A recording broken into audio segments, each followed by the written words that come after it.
Ethan Cole stood at the floor-to-ceiling window of his penthouse suite on the 47th floor, watching the city lights flicker like distant stars beneath him. Lagos sprawled endlessly in all directions, a sea of motion and noise and life, yet up here in his glass tower, the silence pressed against his chest like a weight he could not name. He was 38 years old, worth more money than 3 generations could spend, and so profoundly alone that some nights he forgot what his own laughter sounded like. The boardrooms knew him as brilliant, the business magazines called him ruthless, his competitors feared him, his employees respected him, but no one, not one single soul in this vast city of 20 million people truly knew him. And that knowledge, that hollow truth, had begun to eat at him in ways his wealth could never fix. He turned away from the window, his reflection ghosting across the glass, a man in an expensive suit with tired eyes and a heart that had forgotten how to hope. His phone buzzed on the marble counter, another message from another woman his personal assistant had vetted, another carefully curated profile of someone who wanted access to his world, his money, his name. He didn't even open it. He had tried that path before, had sat through countless dinners with women who laughed too eagerly at his jokes, who touched his arm with practiced timing, who looked at him with eyes that calculated net worth before they calculated chemistry. They wanted the billionaire, they wanted the power, they wanted the lifestyle. But Ethan Cole, the man, the boy who had once shared his lunch with stray dogs, who had cried at his mother's funeral, who still remembered the smell of his grandmother's soup simmering on a kerosene stove in their small boys' quarters in Surula, that Ethan did not exist to them. He was only a bank account with a heartbeat. His mother had died when he was 12, a quiet woman who cleaned houses for wealthy families in Ikoyi and prayed every morning that her son would have a better life. His father had disappeared long before that, a shadow of a man Ethan barely remembered. It was his grandmother who raised him, a strong Yoruba woman with hands rough from work and a spirit that refused to break under the weight of poverty. She had washed clothes by hand, sold vegetables at the market, and somehow managed to keep Ethan in school when every logical reason said he should drop out and find work. She taught him that kindness was not weakness, that humility was strength, that a man's character mattered more than his bank account. She died the year he made his first million, and he had wept at her bedside in that same small room in Surula, promising her he would never forget where he came from, never forget the lessons she had poured into him like water into thirsty soil. But somewhere along the way, as his company grew and his wealth multiplied and his world became boardrooms and 5-star hotels and private jets, he had lost touch with the life she had prepared him for. He had lost touch with real people, real struggles, real love. Everyone who approached him now wanted something.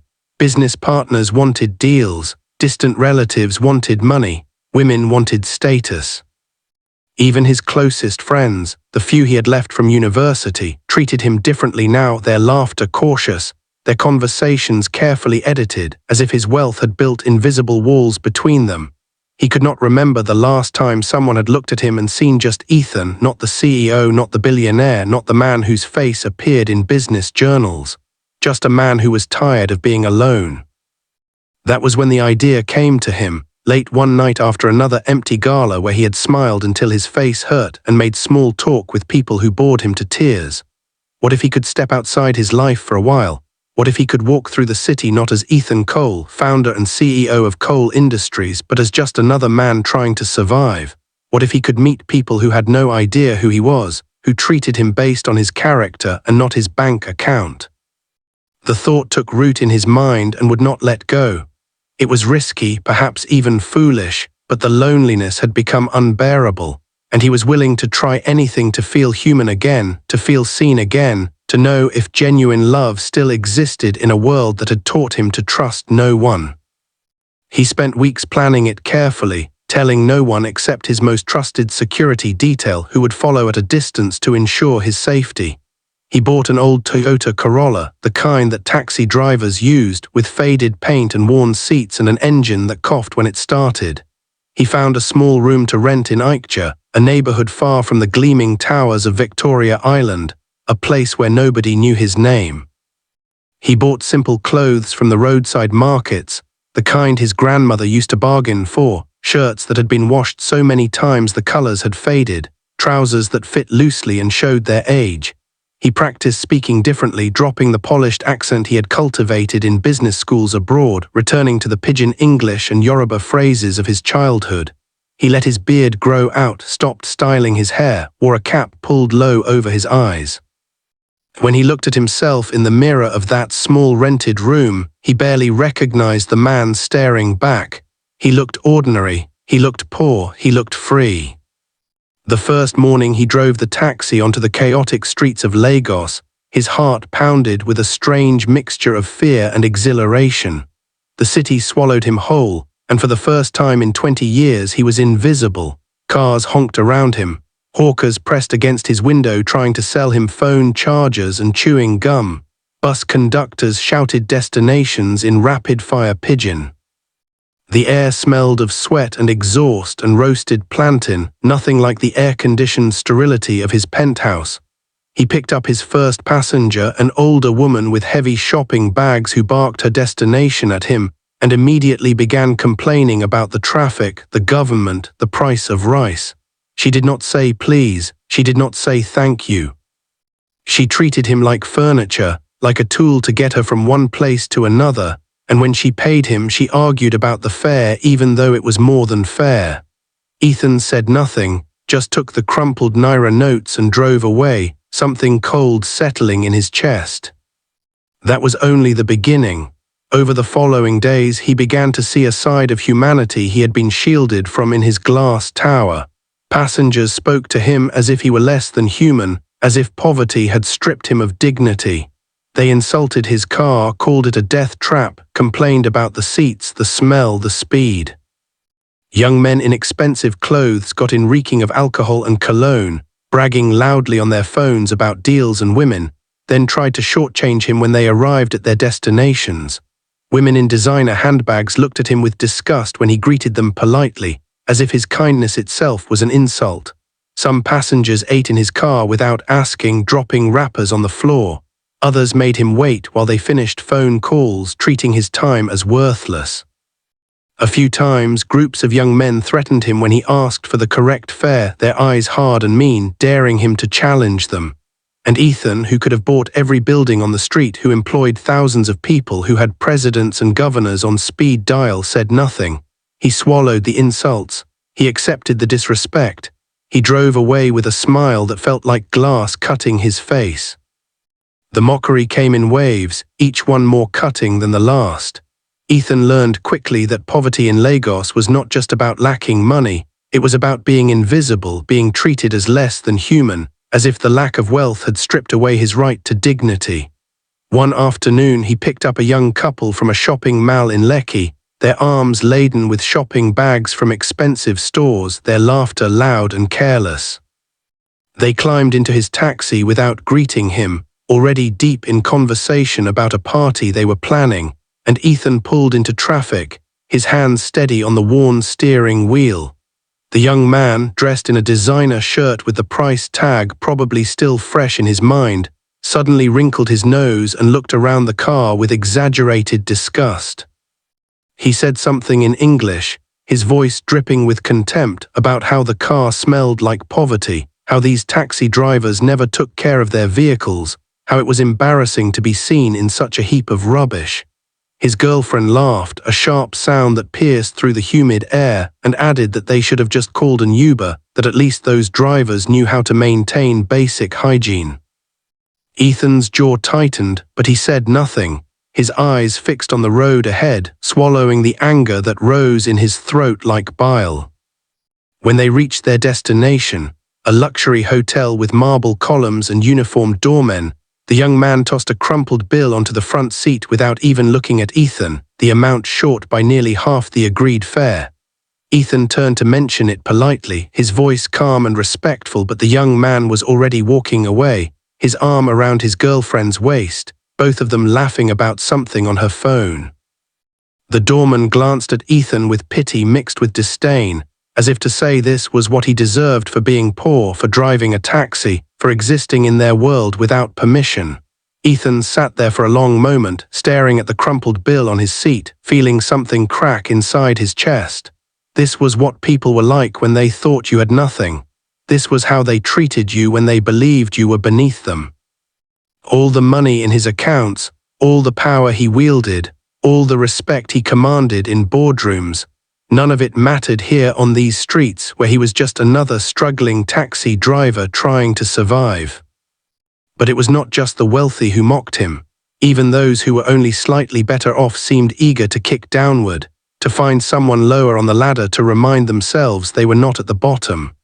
A middle-aged man in a faded suit got into his taxi one morning, his face already twisted with the bitterness of whatever disappointments life had served him, and spent the entire journey complaining about everything. He complained about the traffic, about the government, about his boss, about his wife, about the economy, and then he turned his venom on Ethan, asking why taxi drivers were so lazy, why they didn't go get real jobs, why they wasted their lives driving around in circles instead of making something of themselves. Ethan wanted to tell him that he employed more people than this man had probably met in his lifetime, that he had built a company from nothing, that he had worked harder than this bitter, angry passenger could possibly imagine. But he stayed silent because this was the point of the experiment, to see how people truly were, to understand what life felt like for those who had no choice but to swallow insults and keep moving forward. The women were sometimes worse than the men, especially the ones who had climbed a few rungs up the social ladder and now looked down with contempt at anyone still struggling. One afternoon, Ethan picked up 3 women from a salon in Ikea, their hair freshly done in elaborate styles that must have cost more than most people earned in a month, their nails painted in bright colors, their clothes stylish and expensive. They got into his taxi talking loudly, not even acknowledging his greeting, and within minutes they were discussing another woman they knew, tearing her apart with vicious glee because she was dating a man who drove a taxi.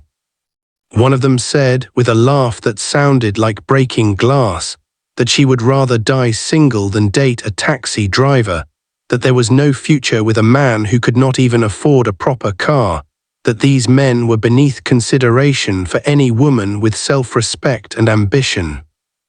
Her friends agreed enthusiastically, adding their own cruel observations about how taxi drivers were failed men, how they lacked ambition and intelligence, how any woman who settled for one deserved the poverty that would follow. Ethan's knuckles turned white on the steering wheel, his grandmother's voice echoing in his memory, reminding him that every honest work had dignity, that no job was shameful if it fed your family and kept your integrity intact. The streets taught him things his business degree never had, lessons written in humiliation and disappointment, and the casual cruelty of people who had never known real hardship. He learned that poverty made you a target, that people felt entitled to disrespect you, to cheat you, to treat you as if your humanity was negotiable. He learned that kindness was often mistaken for weakness, that politeness was seen as servitude, that a smile from a poor man was assumed to be begging for tips rather than genuine warmth. He learned that the city he had built his empire in, the city he thought he knew, was actually 2 completely different cities occupying the same space, one for people with money and one for people without, and the gap between them was wider and crueler than he had ever imagined from his penthouse window 47 floors above the suffering. But then, on a Thursday evening when the rain was threatening and the sky had turned the color of old bruises, everything changed. Ethan was parked near a market in Ikea, waiting for passengers, watching hawkers pack up their wares as the first drops of rain began to fall. Most of the other taxi drivers were shouting for passengers, aggressively competing for fares, but Ethan sat quietly, tired from a long day of swallowing insults, wondering if this whole experiment had been a mistake, if perhaps genuine love and kindness had died in this city, and he was a fool for searching for it. That was when he saw her, a young woman walking quickly through the market with a little girl's hand clasped tightly in hers. both of them trying to outrun the rain that was starting to fall harder now, fat drops that exploded on the dusty ground and sent people scattering for shelter. The woman was slender and moved with a kind of graceful urgency, her clothes simple but clean, her face focused and determined. The little girl, maybe 5 or 6 years old, was struggling to keep up with her mother's pace, her small legs working hard, her free hand clutching a plastic bag that looked like it contained vegetables. They had no umbrella, no raincoat, and the rain was coming down seriously now, turning the dust to mud, and Ethan watched as the woman suddenly stopped, pulled off her own thin cardigan and wrapped it around her daughter's head and shoulders, leaving herself exposed to the rain that was now pouring down in sheets. She was sacrificing her own comfort, her own protection to keep her child dry, and something in that simple gesture reached into Ethan's chest and squeezed his heart until it hurt. Ethan did not think, he simply acted, the way his grandmother had taught him to act when he saw someone in need. He started his engine and drove slowly toward them through the rain, his windshield wipers working frantically against the downpour, and when he pulled up beside them, he rolled down his window and called out gently, asking if they needed a ride.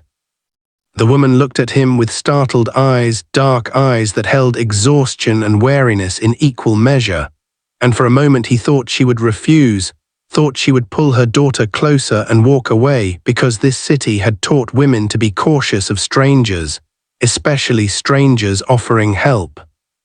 But the rain was merciless now, a proper Lagos storm that turned streets into rivers within minutes, and the little girl was shivering despite the cardigan wrapped around her, and the woman's hesitation lasted only a moment before she nodded, gratitude flickering across her face like candlelight.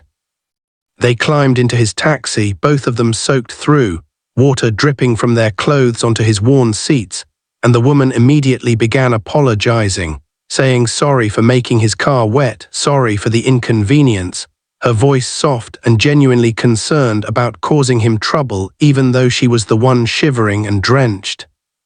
Ethan felt something shift in his chest at those apologies, at the kindness and consideration in her voice, because in all his days driving this taxi, no wealthy passenger had ever apologized for anything, not for their rudeness, not for shortchanging him, not for treating him like he was invisible. But this woman, who clearly had very little, who was struggling and soaked and exhausted, was worried about inconveniencing him. He told her quickly not to worry, that it was just water, that his car had seen worse, and he asked her where she needed to go. She gave him an address in a modest neighborhood, her voice quiet, and he noticed she was counting coins in her palm, calculating if she had enough for the fare, her fingers trembling slightly from cold or worry or both. The little girl sat pressed against her mother's side, her eyes wide and curious as she looked at Ethan through the rearview mirror, and he smiled at her, a genuine smile that came easier than any smile he had worn in months. The child smiled back shyly, and the woman noticed the exchange, her expression softening with a mother's protective assessment of whether this stranger was safe, whether his kindness was genuine or hiding something darker. Ethan drove carefully through the flooded streets, the rain drumming on the roof of his car like urgent fingers, and an unexpected quiet settled between them, not uncomfortable but rather peaceful, as if the storm outside had created a small sanctuary inside this old taxi where three strangers could simply exist together without pretense or performance. The woman's name was Naomi, he would learn later, and the little girl was her daughter Zara, and they were on their way home from the market where Naomi sold vegetables to supplement her small income as a seamstress, work she did from a corner of the single room she rented in a compound where 6 families shared 2 bathrooms, and everyone knew everyone else's struggles. When they reached her street, Naomi counted out her coins and handed them to Ethan, the exact amount she assumed the fare would be, but Ethan looked at the meager handful of coins, looked at her worn clothes and her daughter's thin shoes and the plastic bag of vegetables that would have to stretch for several meals, and he shook his head gently. He told her the ride was free, that he could not take money from her when she had clearly had a hard day, and he watched surprise bloom across her face like a flower opening to unexpected sunlight. She protested immediately, saying she could not accept charity, that she always paid her way, that she had her pride even if she did not have much money, and Ethan heard the steel in her voice beneath the softness, the dignity that poverty had not managed to strip away. He understood that steel respected it deeply, because his grandmother had possessed the same unshakable dignity, the same refusal to be pitied even when life had given her every reason to be bitter. So Ethan changed his approach, told her gently that it was not charity but simply one human being helping another, that God had blessed him with a fare earlier that day and he was just passing the blessing forward, that she could accept it in the spirit it was offered. Something in his words, or perhaps in the genuine kindness of his tone, made her resistance soften, and she finally nodded, her eyes suddenly bright with unshed tears that she blinked away quickly. She thanked him with a sincerity that made his throat tight, and little Zara waved at him enthusiastically as they climbed out of the taxi and ran through the rain toward a compound with peeling paint and a rusted gate. Ethan sat in his car watching them until they disappeared inside, and he realized his hands were shaking slightly, not from cold but from the intensity of what he had just felt, a connection so pure and unexpected that it had pierced through all the armor he had built around his heart over the years of disappointment and betrayal. He started seeing Naomi regularly after that, though it took him several days to admit to himself that he was deliberately parking near her market, deliberately timing his presence to when she would be finishing her sales for the day, deliberately hoping to see her again. She recognized his taxi when she saw it the second time, smiled with genuine warmth that had nothing to do with what he could give her and everything to do with remembering his kindness. And when the rain threatened again a few days later, she accepted his offer of a ride home without as much hesitation, though she insisted on paying this time, and he accepted her coins because he understood she needed to give, needed to maintain her dignity and independence. They began to talk during those rides, conversations that started with weather and traffic, and gradually deepened into real exchanges about life and dreams and struggles. Naomi told him about Zara's father, a man who had promised marriage and forever but had disappeared when she became pregnant, leaving her to face the shame and difficulty alone, and Ethan heard no bitterness in her voice when she spoke of him, only a quiet acceptance that some people were not strong enough to stay when life became hard. She told him about her dreams of expanding her vegetable business, maybe renting a proper stall instead of selling from a mat on the ground, about wanting to send Zara to a better school, about the seamstress work she did late into the night by lamplight because the compound's electricity was unreliable, sewing clothes for women in the neighborhood who paid her slowly or sometimes not at all. She spoke of her struggles without self-pity, simply as facts of her existence, obstacles she was determined to overcome through hard work and faith, and Ethan found himself fascinated by her strength, by the quiet power of a woman who had been knocked down by life and kept getting back up with grace intact. He told her carefully edited versions of his own story, saying he had come from poverty too, that his grandmother had raised him, that he understood what it meant to struggle, and these truths created a bridge between them even as he concealed the massive lies of who he had become. The weeks turned into months, and Ethan found himself living two lives that felt increasingly impossible to reconcile. During the day, he was a taxi driver named Ethan who wore faded shirts and drove a tired Corolla through the chaotic streets of Lagos, who parked near Naomi's market and waited for her smile like a man waiting for sunrise.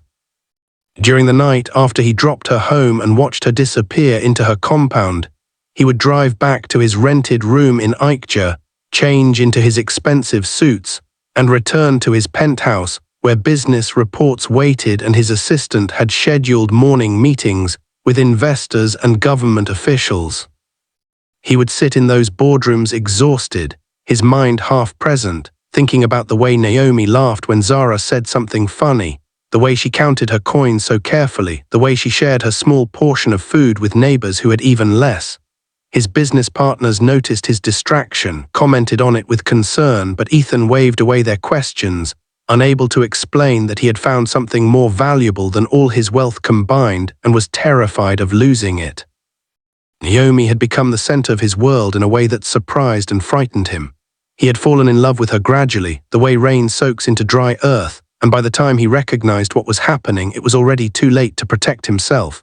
He loved the way she treated everyone with dignity regardless of their status, the way she helped elderly women carry their shopping even when her own arms were full, the way she taught Zara to say please and thank you and to share what little they had. He loved her quiet strength, the steel wrapped in softness, the way she worked without complaining, the way she found joy in small things like Zara's laughter or a sunset that painted the sky orange and pink. He loved that she saw him, truly saw him, not as a taxi driver to be pitied or used, but as a man worthy of friendship and conversation and respect. She asked about his day, remembered details from previous conversations, noticed when he seemed tired or troubled, offered him food from her small pot even though she had barely enough for herself and her daughter. But with that love came a guilt that grew heavier each day, a stone in his chest that made breathing difficult. Every time Naomi smiled at him with complete trust, every time she shared something personal and vulnerable, every time little Zara hugged him goodbye with innocent affection, Ethan felt the weight of his deception pressing down on him like a physical thing. He had started this experiment to find genuine love, to discover if someone could care for him without knowing about his wealth, and he had found exactly that in Naomi. But now he was trapped in a lie that had grown too big to contain, and he did not know how to tell her the truth without destroying everything they had built together. How could he explain that he had been pretending all along, that he was actually a billionaire who had disguised himself as a poor man, that every conversation had been built on a foundation of lies? She would feel betrayed, manipulated, made a fool of, and he could not bear the thought of seeing trust turn to hatred in her eyes. His security detail, who had been following at a distance all these months, began expressing concerns. They told him the situation was becoming complicated, that people were starting to recognize him despite his disguise, that maintaining this double life was dangerous and unsustainable. One of his oldest friends from university, who knew about the experiment, confronted him directly, telling him he was playing with fire, that he needed to either tell Naomi the truth or walk away before someone else exposed him and caused even more damage. But Ethan could not walk away, not now, not when he had finally found what he had been searching for his entire adult life.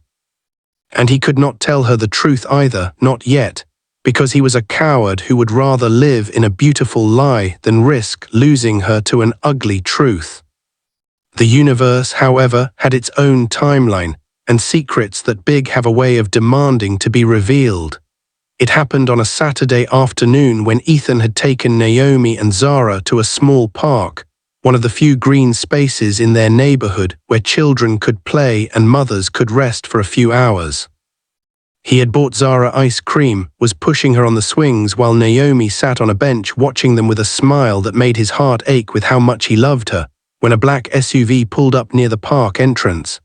Ethan's heart stopped when he recognized it, one of his company vehicles, and before he could react, his personal assistant stepped out, dressed in an expensive suit, her face urgent with whatever crisis had brought her looking for him. She scanned the park, her eyes landing on him with visible relief, and she started walking quickly toward him, calling out his full name, Mr. Cole, saying she had been trying to reach him all morning, that there was an emergency board meeting he needed to attend immediately.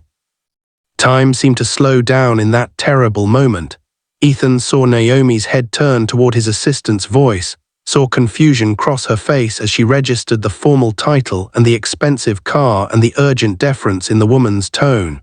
He saw the exact moment when pieces started clicking together in her mind, when her expression shifted from confusion to dawning realization to something that looked like the beginning of heartbreak.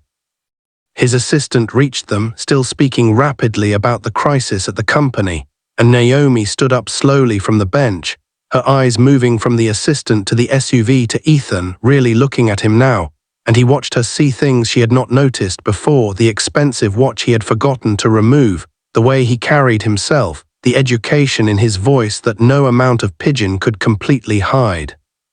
She asked quietly, her voice barely above a whisper, who he really was, and the question hung in the air between them like smoke from a fire that was already burning out of control.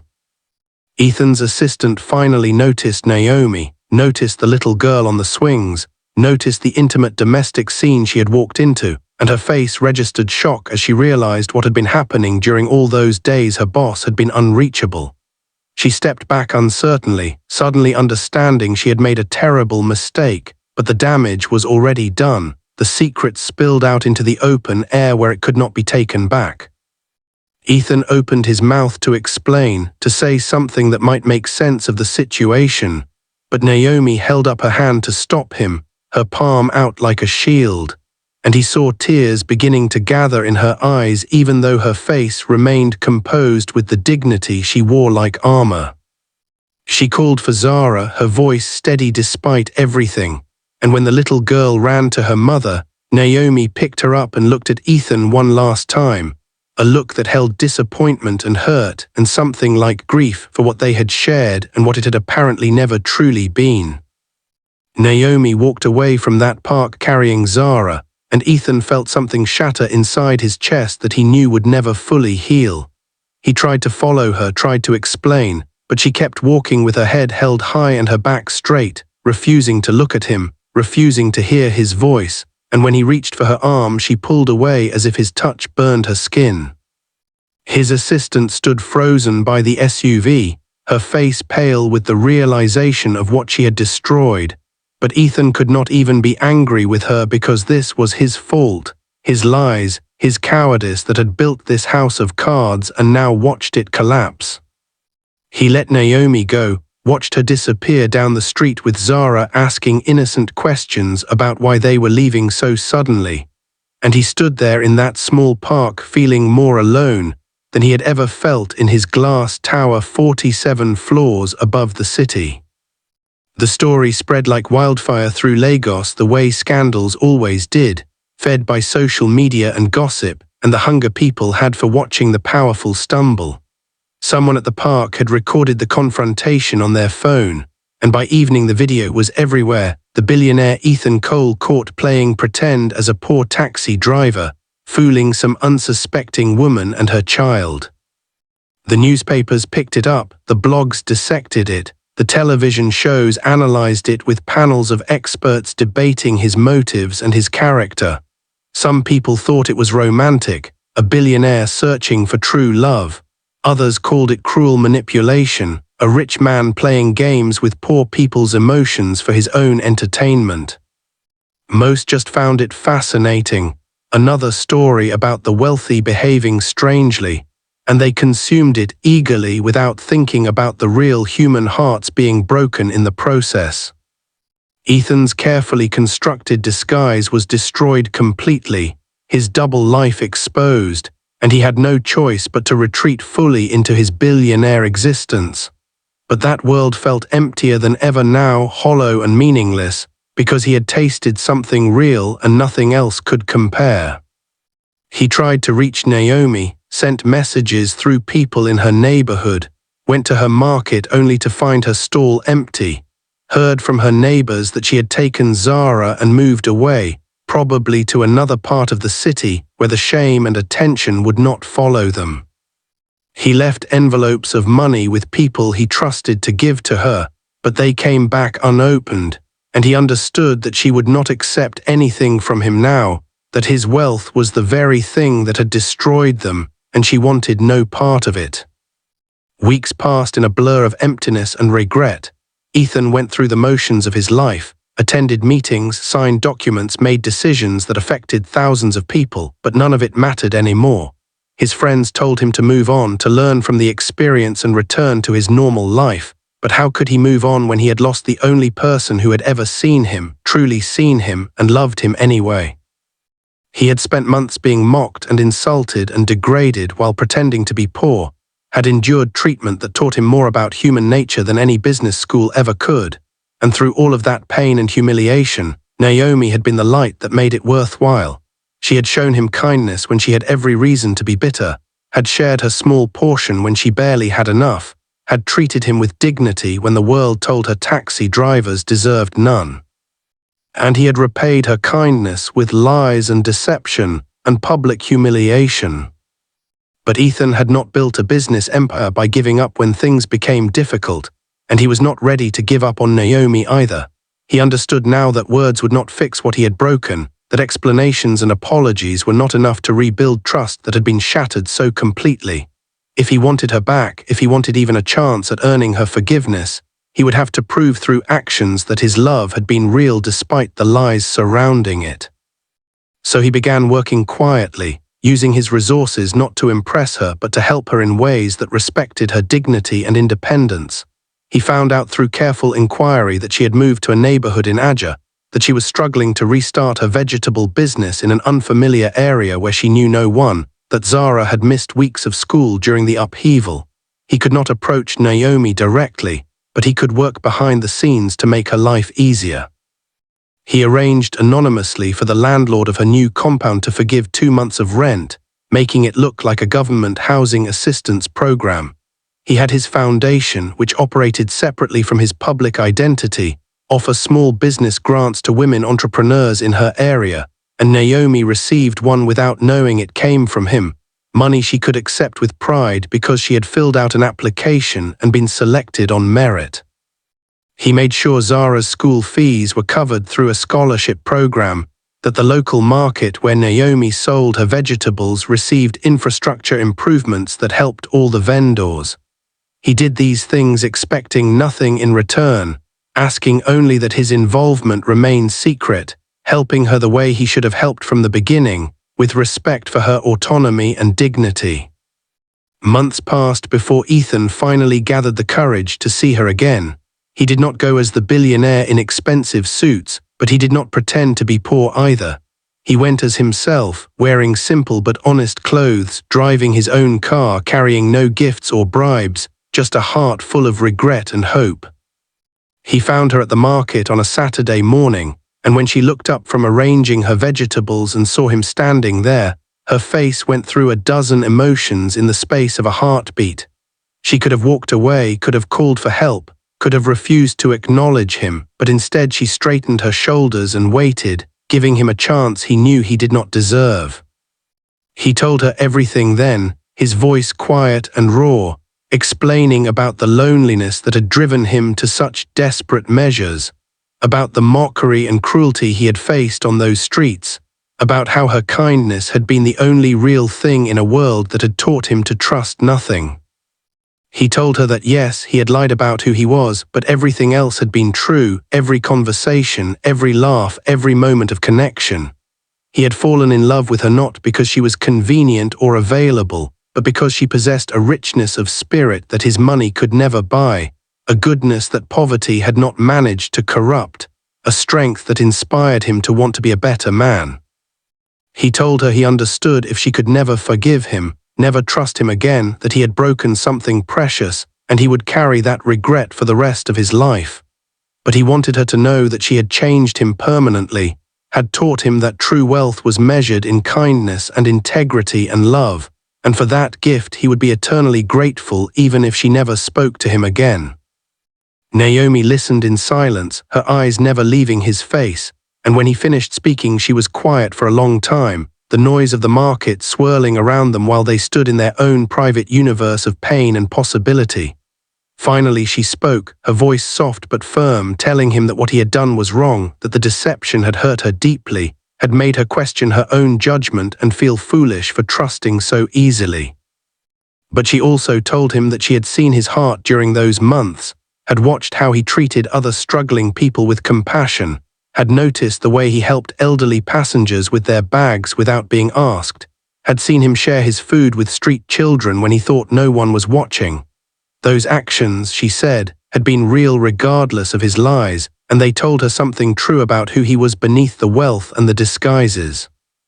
She could not promise him anything, could not say that trust could be fully rebuilt or that love could survive such a betrayal, but she was willing to try if he was willing to be patient, to prove himself not with money but with consistency and honesty and time.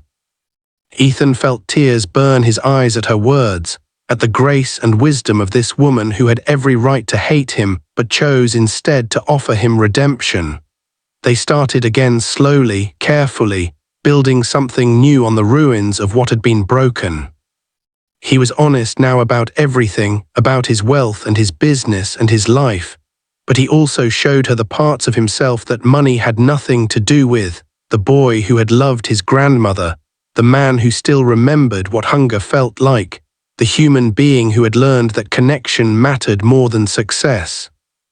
Naomi introduced him properly to Zara, explaining in age-appropriate ways that Mr. Ethan had made mistakes but was trying to do better, and the little girl's innocent forgiveness became a bridge that helped heal the deeper wounds between the adults.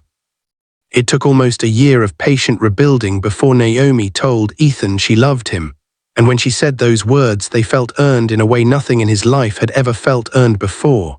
He asked her to marry him not in some grand public gesture, but quietly in her small living room with Zara asleep in the next room, offering her not diamonds and mansions but partnership and honesty and a love that had survived the worst kind of test.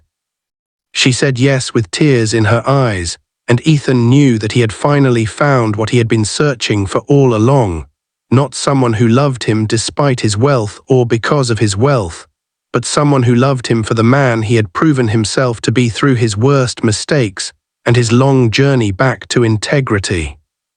Their wedding was small and private, just close friends and family, a celebration of love that had been tested by fire and emerged stronger.